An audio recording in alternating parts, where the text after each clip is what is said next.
शनिबार वैशाख 11 गते अर्थात् लोकतन्त्र दिवस। यस दिन 240 वर्ष निरङ्कुश राजतन्त्रको अन्त्य भई लोकतन्त्र उदय भएको दिन हो। यो दिनलाई राज्यको शासन प्रणाली जनताको हातमा आएको दिनको रूपमा लिने गरिन्छ।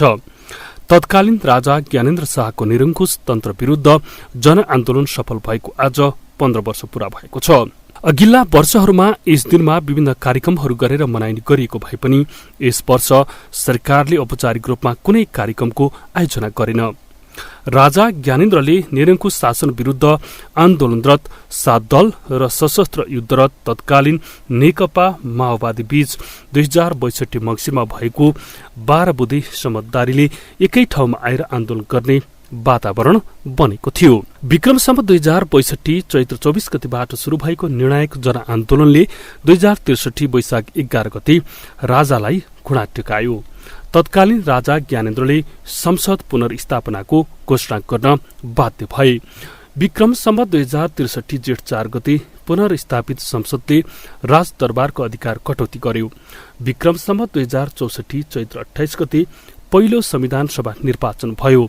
2065 जेठ 15 गते बसेको संविधान सभाको पहिलो बैठकले 240 वर्षीय राज संस्थाको विधिवत अन्त्य गरी मुलुकमा गणतन्त्र घोषणा भयो। यस अवधिमा दोस्रो पटक संविधान सभा मार्फत मुलुकले नयाँ संविधान प्राप्त गरी कार्यान्वयन भइरहेको छ। तीनै तहको निर्वाचन सम्पन्न गरेर मुलुक संघीय ढाँचामा प्रवेश गरिसकेको छ।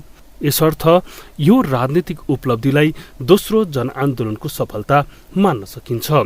तर राजनीतिक रूपमा सफल भए पनि जनताको जीवनस्तर जहाँको त्यही रहेकोले वास्तविक रूपमा लोकतन्त्रको अनुभूति गर्न नसकेको गुनासो बढ्दो छ।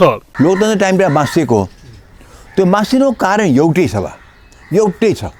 हाम्रो यहाँ लोकतन्त्र आएपछि राणा शासन फैलेपछि जुन सिस्टम हामीले लियौँ नि त्यो सिस्टम बिल्कुलै गलत सिस्टम नेपालको लागि रहेछ। यो आज आएर प्रुभ भयो।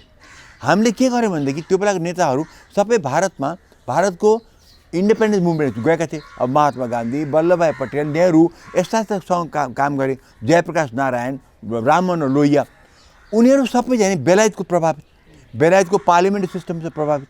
तर बेलायतको त सैकडौँ वर्षको चाहिँ अनुभव थियो। भारतमा पनि बेलायतीले गर्दाखेरि डेमोक्रेसीको जग बसेको थियो। र उनको प्रशासन बेलायतीले बलियो बनाएको थियो। प्रशासन, डाकखाना, डाक भनौँ, आर्मी भयो, पुलिस भयो, रेलवेज भयो, सबै इन्फ्रास्ट्रक्चर बलियो बनाइदिएको थियो। तर पार्लियामेन्ट सिस्टम ल्याइदिए। अब यी दुईटाको नक्कल हामीले गऱ्यौँ। हेर्नुहोस्, 2062-63 सालको जनआन्दोलन प्रजातान्त्रिक आन्दोलनको सबैभन्दा अन्तिम आन्दोलन रहेको थियो। त्यसपछि आएका राजनीतिक परिवर्तनबाट देश ठूलो जोखिममा पर्नबाट जोगिएको भएर प्राप्त उपलब्धिमा सन्तोष मान्नुपर्ने अवस्था रहेको भए पनि जनताको दैनिकी जीवनमा सुधार ल्याउनका लागि राजनीतिक दलहरू चुकेका छन्। यसै आन्दोलनको जगबाट संविधान निर्माण भइसकै सरकारको नेतृत्व गरेका प्रधानमन्त्री केपी शर्मा ओलीले आन्तरिक दलको विवादकै कारण पुस 5 गते संसद विघटन गरे। उनै प्रधानमन्त्री ओलीले नयाँ शासकीय व्यवस्थासँगै लोकतन्त्र सुदृढ हुँदै गएको र लोकतन्त्रलाई कमजोर पार्न खोज्नेहरू दक्षिणपन्थी प्रतिक्रियावादी शक्तिहरू कमजोर हुने तर्क समेत गर्नुभयो। लोकतन्त्रलाई कमजोर पार्न खोज्ने दक्षिणपन्थी प्रतिक्रियावादी शक्तिहरू कमजोर हुँदै गएका छन् र विभिन्न प्रकारले देश, जनता, विकास, समृद्धि, जनताको सुख सँग मतलब नभएका स्वार्थमा तल्लीन तत्त्वहरू छटपटाई पनि रहेका छन्। लोकतन्त्रको प्राप्तिपछि समानुपातिक समावेशी प्रणाली लागू भएर दलित, जनजाति, महिला, पिछडिएको वर्ग, विभिन्न जाति, क्षेत्र, लिङ्ग र समुदायका मान्छेलाई राज्यको मूल प्रवाहमा ल्याएर अधिकार सम्पन्न बनाउन सकिएकोले यो ठूलो उपलब्धि मान्न सकिन्छ। तर पनि संविधानले दिशा निर्देश गरे अनुरूप मौलिक हकका कानून निर्माणमा ढिलाइ हुँदा ती कानून कार्यान्वयन भए जनताले प्रत्यक्ष रूपमा लोकतन्त्रको प्रत्याभूति गर्न सकेका छैनन्।